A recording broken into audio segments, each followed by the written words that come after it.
Hello, I'm Miguel Miller, forecaster at the National Weather Service in San Diego, and I have here with me two of my fellow forecasters, Brandt Maxwell, I've worked with for going on 20 years now, just about, and also Jimmy Taeger, who's relatively new here to our office.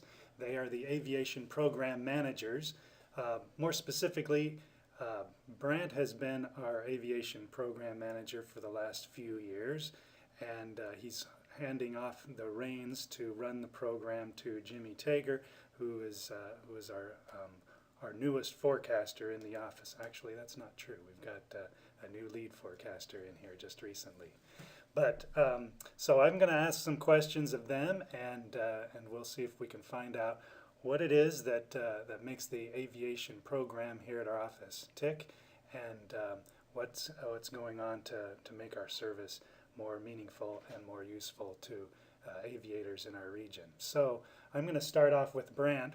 Brandt, a few years ago you took over this program from a forecaster who retired, and what have you seen that's happened, some of the main things that milestones that have occurred in the program since then?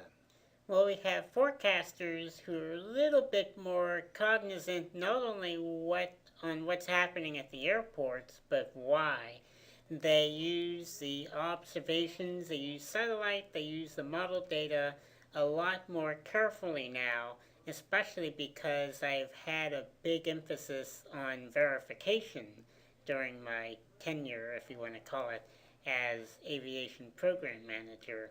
So verification, what you mean is finding out in kind of a objective way how well the forecasts have turned out, whether they were spot on or whether they were off. Is that right? That's right. And not only whether they were spot on or spot off, but how they did compared with the weather models. Because the weather models, if they run by themselves, they'll give you a decent aviation forecast for an airport like San Diego Lindbergh Field or John Wayne Airport up in Orange County. But it's by no means perfect.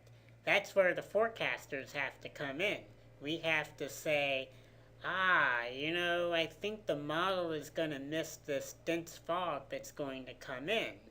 And the forecaster has to look for maybe some subtle cues about the dense fog that may happen and decide, okay, am I confident enough to put 1/4 mile of visibility at the airport and risk having a lot of flights that might be diverted or canceled because of that? Or do I feel like, that dense fog just isn't going to quite make it. I'm going to give them the all clear, pun intended. So you can say that there's still a whole lot of room for human forecaster judgment and input into the forecast, and that these things, especially fog and low clouds at the coast, are kind of hard to pick up by models. Is that what you're saying? They often are. We find that for normal low clouds, like if your stratus base is maybe 2,000 feet above the surface of the airport, the models get that pretty well. But when you have stratus that is on the ground, and that's when you have the dense fog, the models really struggle with that.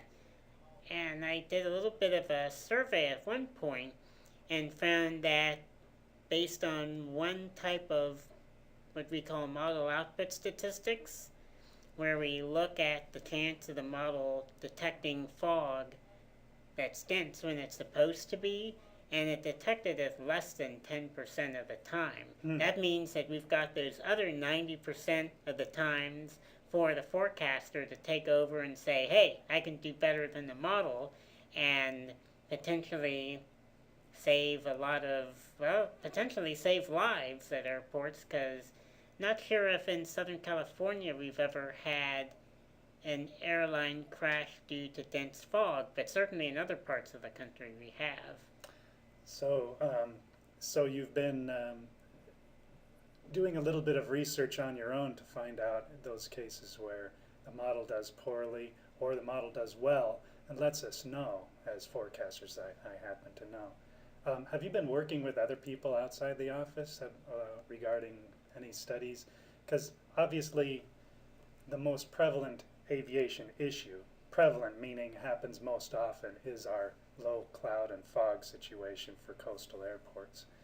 Um, have you been working with anybody outside the office regarding some research and studies like that? Well, yes, as a matter of fact, I have. In fact, we even have some people working locally over at UCSD.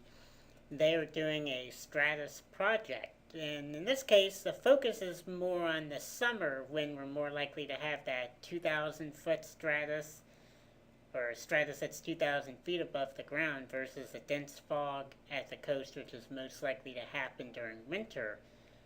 And ironically, their project was more intended on what happens when we have the lack of stratus, solar forecasting for ability to produce solar energy during sunny days versus cloudy days, and when the solar panels are all going to turn on at the same time and feed power directly to the utility. So these guys are doing it not only to help us in the aviation department, but maybe to help public utilities to be able to forecast the solar output. Yeah, that's right. They're basically killing two birds with one stone. So, so Jimmy, let me talk to you for a second. You were kind of handed, there's been a little bit of a change in responsibility here, and you accepted to be the new aviation program manager. That's correct, Miguel. What does that mean to you? When you were asked to do this, or volunteered, I don't even know. What excited you the most when you first heard about, hey, I'm going to be the aviation program manager? What things came into mind as far as what you'd like to do? Well, it excited me because this is an area I haven't really dove into yet. So it's going to be something new. It's going to be something that I personally did want to improve on as far as aviation forecasting goes and exploring the whole aviation community. And it looks like Brandt had said, we have some exciting things possible in the future with working with other partners with SDG&E and UCSD with possibly improving our stratus forecasting as far as heights goes and how far inland the stratus develops. So that's very exciting because that could also help us create better forecasts and in the end help airlines save money as far as if they have to add more fuel, if they're expecting dense fog or cloud ceilings being very low.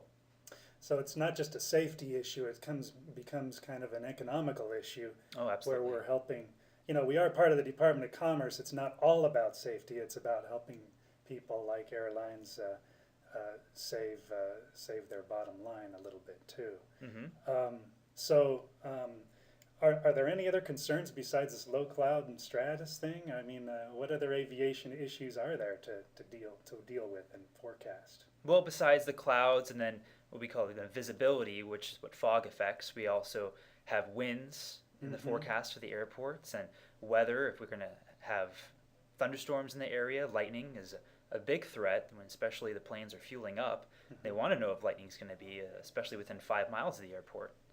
Right, so they can prepare and get the gas fueling operations out of the way, so the lightning doesn't start something. Exactly. If they have the wind kicking up very quickly in one direction, they may need to change which direction they're taking off or landing on the runway, so that's a big impact. At Lindbergh Field, I've heard the pilots really love to take off into the downtown skyline. Oh, it's yes. a lot of fun, they say. Yeah, Lindbergh's definitely one of those hard airports that you hear pilots talking about to land to. It's a small runway, and of course you could only land from the east or from the west. There aren't many options there.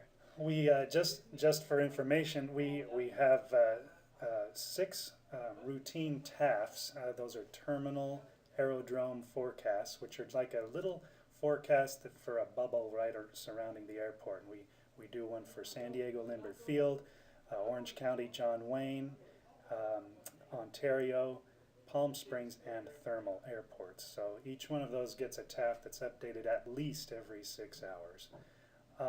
And so those are some of the concerns that we have. What are some of the challenges that we face going into the future, Jimmy? Well, some of the challenges that we face going into the future and even this week with the forecasting for the airports is maybe we get into a little pattern to where we don't have a very strong, what we call an inversion, which is an increase in temperature with height that tends to be where the cloud tops are.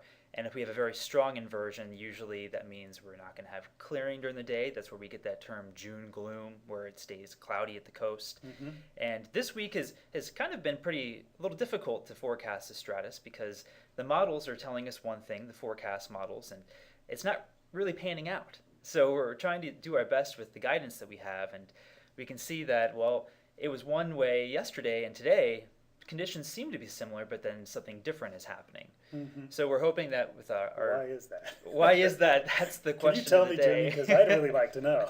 I'll have to get back to you on that one, Miguel. Okay. Yeah. So, sometimes people think, oh, the weather people, what do they do all summer in Southern California? There's really nothing going on. But most every day there is a forecast problem to solve, especially in the aviation area because of this summer stratus thing along the coast. We get some squirrely winds and maybe even some thunderstorms out in the deserts and stuff that could impact those airports. But there is always something to think about it, and it might not be as flamboyant as a tornado in the plains to forecast, but we do have some issues that we face every day here, even in the fair weather. So what kinds of developments and I'll probably wrap up with this, what kinds of developments or tools or new things, what's new coming up in the aviation program here?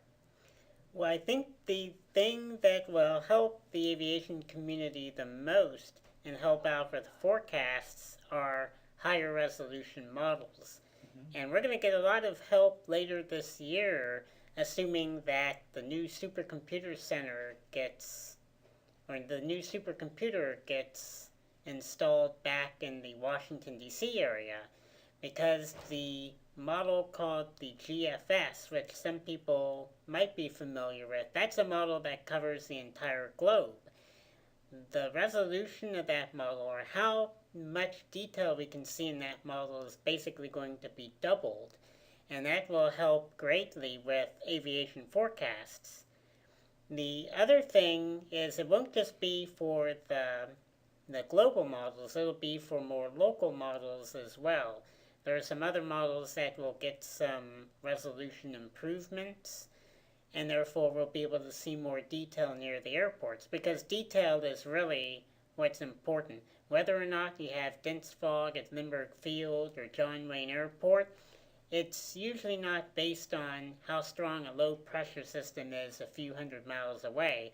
It's based on very close to the ground wind flows that are very close to the airports, and They're also very subtle. Yeah, and the marine layer depth, which you can sometimes have a difference between no marine layer at all and a marine layer depth of maybe a few hundred feet deep over just a few miles, and that can make the difference between an airport having dense fog or not having dense fog. So that's really the thing that's going to help the most. The other thing that we're trying to do is meet people at the airports a little bit more frequently and talk to them about the airport hazards that they encounter. For instance, Ontario. We have been going up to Ontario International Airport several times in the past few years, and they talk about the Santa Ana winds, which are a big deal up there, quite obviously. And quite to our surprise, they would talk about cases where at the west end of the runway, there might be calm winds. And at the east end of the runway, they'll have a northeast wind gusting to 60 knots. That's a problem. That would be an extreme case, but yeah, if you're landing a plane and you think the winds are going to be calm, and it could very well be that the airport sensor or the METAR might be showing light winds, but you've got 60 knot winds at the other end of the runway, you really have a big problem. So we're learning about these particular issues that they have to deal with, so that we could have a relationship with them. call them on the phone if necessary during weird things like a Santa Ana event like this you mentioned. Right. And Jimmy, what kinds of things would you like to try to implement, or what kinds of elements would you like to see in the program? Well, we've been doing outreach for a number of years, and by outreach we mean, like Brandt was talking about, visiting airport towers and talking to our customers and trying to determine what better products we can produce for them. But we also go to some air shows, and we have a booth set up, and we go out there and meet the general aviation public and to get to talk to them. And not everyone's aware of our services, so we let them know. Of course, they're free, and we see what they would like to see from us. You know, if we can change what we're giving out to better suit our public. Always helps to know who your audience is and how you can best serve them. That's what we're about, National Weather Service. Brandt, Jimmy, thank you for your time. It's been a pleasure to talk to you and learn myself a little bit about where this program has been and where it's going. And thank you very much. Thank you.